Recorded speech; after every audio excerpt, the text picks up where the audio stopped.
मैं शशिकांत पांडे, पुत्र स्वर्गीय राजनारायण पांडे, निवासी ग्राम बुलनापुर, तहसील पट्टी, जिला प्रतापगढ़ का निवासी हूँ और न्यायिक सेवा से सेवानिवृत्त होकर अपने गांव में बनाए गए निज निवास पर सपत्नी रहता हूँ।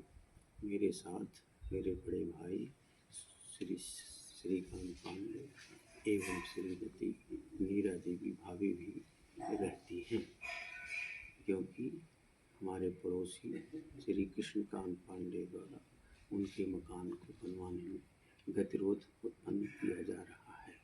दिनांक 20 जनवरी 2025 को करीब 8 बजे जब मैं अपने बरामदे में श्रीकांत पांडे एवं श्रीमती मीरा देवी के साथ और सुरेश पाल के साथ अलाव ताप रहा था, तो उसी समय मेरे पट्टीदार रविकांत के पुत्र अजय कुमार पांडे, जिनके परिवार से विगत 35 साल से हमारी दुश्मनी चल रही है, ज़बरदस्ती मेरे मकान के अंदर घुस आए और मेरा गला दबाने लगे। और जब मैंने उनका हाथ छिड़क दिया तो मेरे सामने बैठ कर मुझे अनाप शनाप गाली देने लगे और मुझे जान से मारने की धमकी दिए। माँ बहन की भद्दी भद्दी गाली देने लगे और धक्का मुक्की करने पर उतारू हो गए तथा धकेल भी दिया गया। उन्होंने मुझे हम लोगों को धकेल भी दिया और जाते वक्त पुनः जान से मारने की धमकी दिया और माँ बहन की गाली दिया। किसी तरह से मेरे बड़े भैया और भाभी ने बीच बचाव किया और सुरेश पाल उसको घर के बाहर किया। तो उसके बाद भी वो अनवरत भद्दी भद्दी गालियाँ, जान से मारने की धमकी और गोली से उड़ा देने की धमकी देता रहा। तत्पश्चात उसकी माँ आई और उसे पकड़ कर ले गई और पिताजी आए, उसके इस कुकृत्य और अपराध पर माफ़ी भी मांगे, लेकिन वह अनवरत यहीं पर रात भर उपद्रव करता रहा। और मेरे पड़ोसी कृष्णकांत पांडे उसको घर में इस डर से रखे रहे कि किसी तरह से पुलिस आकर उसको पकड़ न ले। थोड़ी देर में 112 की पुलिस और 100 की पुलिस आई और दरोगा के कहने पर मेरे भाई 80 वर्षीय श्रीकांत पांडे एवं मैं थाने पर जाकर के लिखित तहरीर दिया। तो रात में FIR लिखी गई, लेकिन आज भी वह फरार है, पुलिस की गिरफ्त में नहीं आ रहा है, क्योंकि वह ऑस्ट्रेलिया का नागरिक है।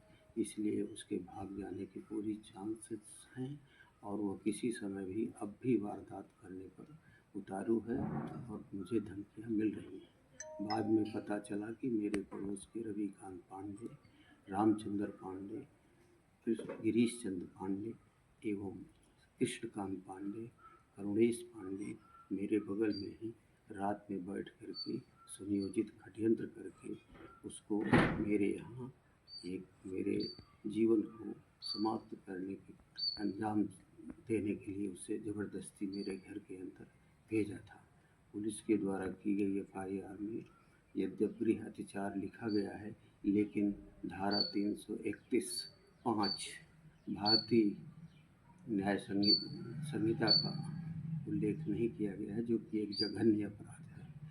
मुझे शासन से, प्रशासन से एवं माननीय मुख्यमंत्री से गुहार है कि किसी तरह से मेरी ऐसे दुर्दांत अपराधियों से रक्षा करें, क्योंकि पूर्व में भी इस तरह से कई घटनाओं का अंजाम दिया जा चुका है, लेकिन दुर्भाग्यवश मेरा कहीं भी सुनवाई नहीं हो पा रही है। मैं प्रमुख सचिव न्याय के पद से अवकाश प्राप्त ग्रहण किया हूँ। तत्पश्चात मैं सम्मानित पद उच्चतर शिक्षा सेवा आयोग में भी सदस्य के रूप में रहा हूँ और आज प्रतिष्ठित महाविद्यालय का संस्थापक के रूप में गांव में रह कर के शिक्षा के क्षेत्र में अपना एक अलग जगाने का प्रयास कर रहा हूँ। परंतु मेरा जीवन एवं मेरी पत्नी का जीवन यहाँ पर एकदम से इन लोगों ने हराम कर दिया है। धन्यवाद।